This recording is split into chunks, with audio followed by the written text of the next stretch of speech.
Hey guys, welcome to Drew Code Sports Talk. On this video, we are definitely going to be talking about the NFL still, but it's going to be non-football related, oddly enough. Gronk gets suspended for one game. We're going to be talking about that and probably the other suspensions that have happened as well with Juju Smith and Iloka. Yeah, I think is his name. Don't ask me, Sorry. I can't say I should have done a lot better on that one. But Ben McAdoo and Jerry Reese of the New York Giants both get fired this week. What's next for the Giants? And then also, Josh Gordon made a comeback. And it was pretty good. What do we think? Is he going to last? Well, I don't know. Maybe watch.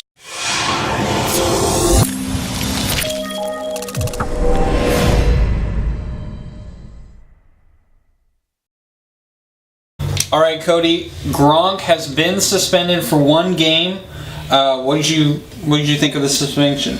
A little iffy about it, just because the play or the hit after the play is actually pretty egregious. I think that maybe a 2 or 3 game would have been better, just because clearly after the whistle, poor guy actually gave the kid a concussion. You know, he weighed almost 50 pounds more than him, and he comes down crashing. I think that deserved more than just one game, I think. And plus, you can't, by giving him one game, the suspensions that you gave Juju Smith, Schuster, that's his name, right? Yeah. And then also George Iloka. Thank you.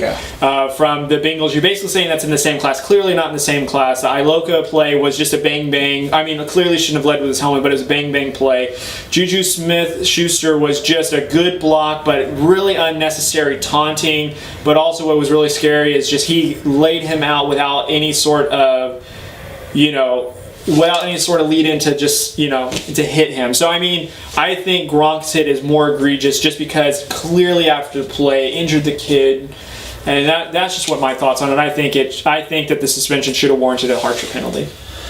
I agree. I feel like Gronk has been given a pass on this, and I don't think it's right. I really don't. I think what he did is, like you said, it was an egregious hit. It was an unnecessary hit, and it was a bad look for Gronk. Yeah. And I think it was also a very bad look for the Patriots. But I loved after the game, Bill Belichick came up to the coach, Blank and McDermott, and he said, "Hey, I'm very sorry about that hit. That hit was Bolshevik."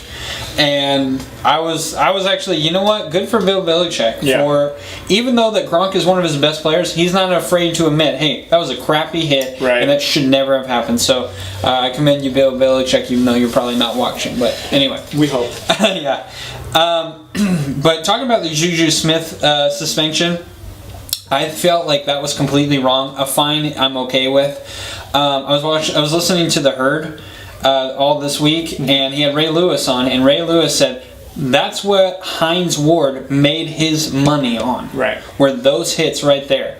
And the last time he did it, Hines Ward, that was when the rule was implicated where you can't do that. Right. So, to me, it's a football play. I think you're a receiver and linebacker. What is he going to do other than get in the way? And if Vontaze Burfict saw Juju Smith coming, he would have ran him over like a truck. Okay, so, and he may have given him a concussion. Right.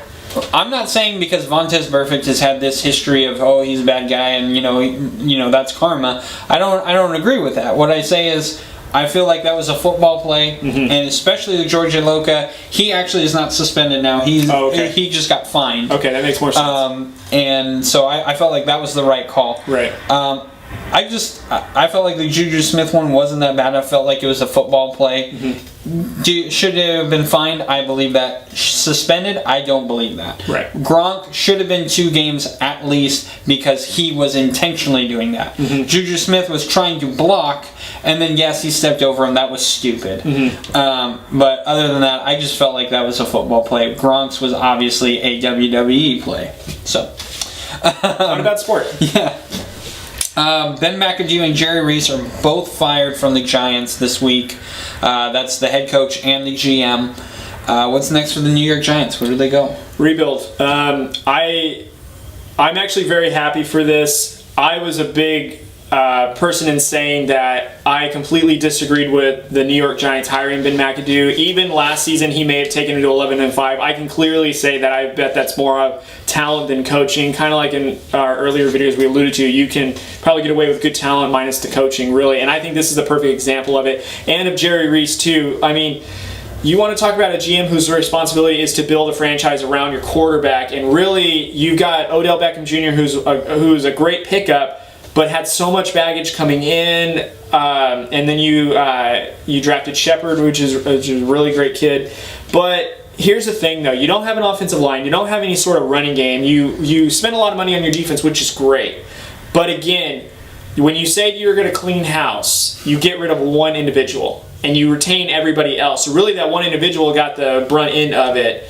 And really, you basically put lipstick on a pig and said, "Oh, it's a princess." Pretty much is what you did.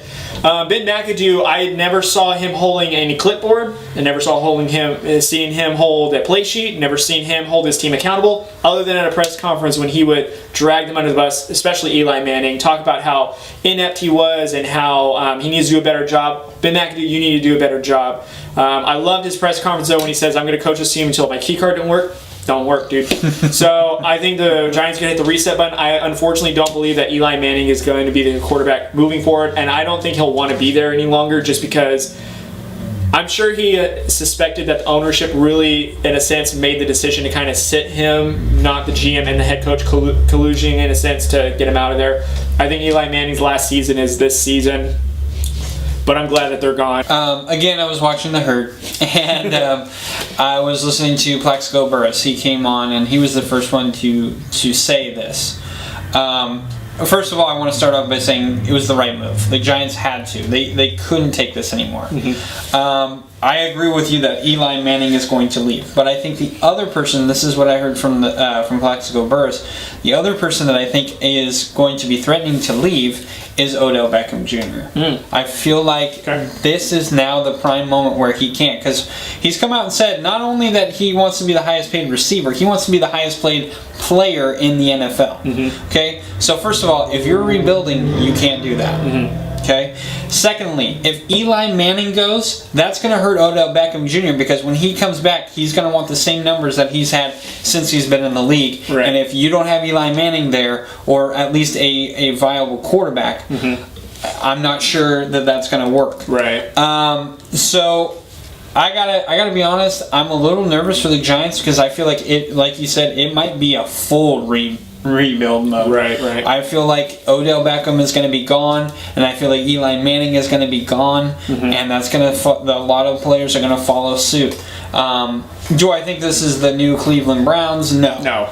But I feel like Mara made a big mistake by signing off and letting Ben McAdoo bench Eli Manning, mm-hmm. and that was the domino effect that led to the firing, which I think will also lead to Odell Beckham leaving. Okay. So I would say if you're a Giants fan, be wary of what Odell Beckham wants, because he might go, and I wouldn't blame him. Josh Gordon made a comeback. Mm-hmm. What did you think of his play? I was actually really happy for him. I've actually seen this video that was on YouTube that was published by Uninterrupted. It's a 13-minute clip. I'll put the link in the description. It's actually a really great video, and it talks about his struggle with pot, other drugs that he's done, what he did during college basically to survive, selling different types of drugs, how he's clean now, cleaned up his life. It's actually really encouraging. I'm actually buying into this as a new guy, and Josh Gordon is such a freak of nature and such a great athlete that he can literally walk on the football field after almost 3 years of not playing at all, catch 4 passes for almost 100 yards, 85 to be exact, and he looked phenomenal. And again, he's maybe worked with this quarterback all of a month, if we're going to be honest here, when he got reinstated to when he actually played. I mean, I'm really pulling for him. I hope that he turns out well.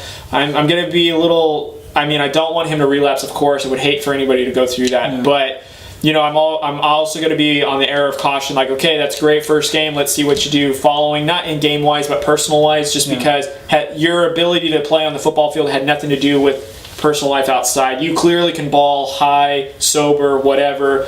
It's the fact of you got to get your personal life, you got to get those demons in order, you got to get your life set up and clean to play football, in the right mind frame. So I'm encouraged by it. I like it, and I hope that he can maintain this clean living life. So First of all, I'm very surprised at how he played. Like you said, to come into a NFL football game after basically not playing for 3 years, making 4 catches and 85 yards, that's really impressive. Yeah. And to stay in the football,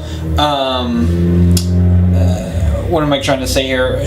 Football shape. Exactly. For those 3 years, to come into a game and not necessarily dominate, but tear it up for your first game. Super impressive. Honestly, I'm kind of pulling for him to light up the Green Bay Packers. I think that would be that'd be awesome for him, and it'd be awesome for the Browns to see. Kudos to the Browns, by the way, for sticking with him, getting him help, and not abandoning him. Most teams would have dropped him already, like, for example, Johnny Manziel. But anyways, this guy's got his life cleaned up. The Browns stuck with him. So yeah, good. I mean, good for the Browns for making a conscious effort to actually help this guy. So yeah, you're right. I feel like if he can continue this, it actually might make players want to come to the Cleveland Browns. Right. And who I'm really talking about is, because the Cleveland Browns are going to have the number 1 pick, Sam Darnold. If you're Sam Darnold, you look at Josh Gordon, you go, okay, Cleveland Browns, it might be a mess in the front office, but if we can get Josh Gordon to continue and they get a repertoire together, this might be a lethal duo. And Hugh Jackson can work with Sam Darnold, and Darnold is a guy who can take a couple of hits better than Josh Rosen. Yeah. So I feel like this could actually help the Cleveland Browns if Gordon can play this well. And also, they have a few other good receivers that not a lot of people talk about, like a Corey Coleman. Yeah. Coleman is really good. He's just been injured a lot. Hopefully he can stay healthy. That would even help him out. Yeah. And they got a really good young tight end, and I'm not even going to try to pronounce his name, but he's from the U. Yeah.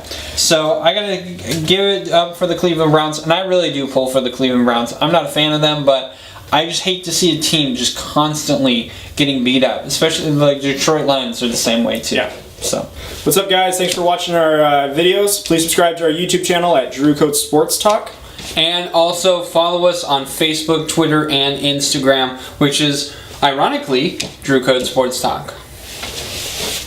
Oh, that was a good one. I like that. High five.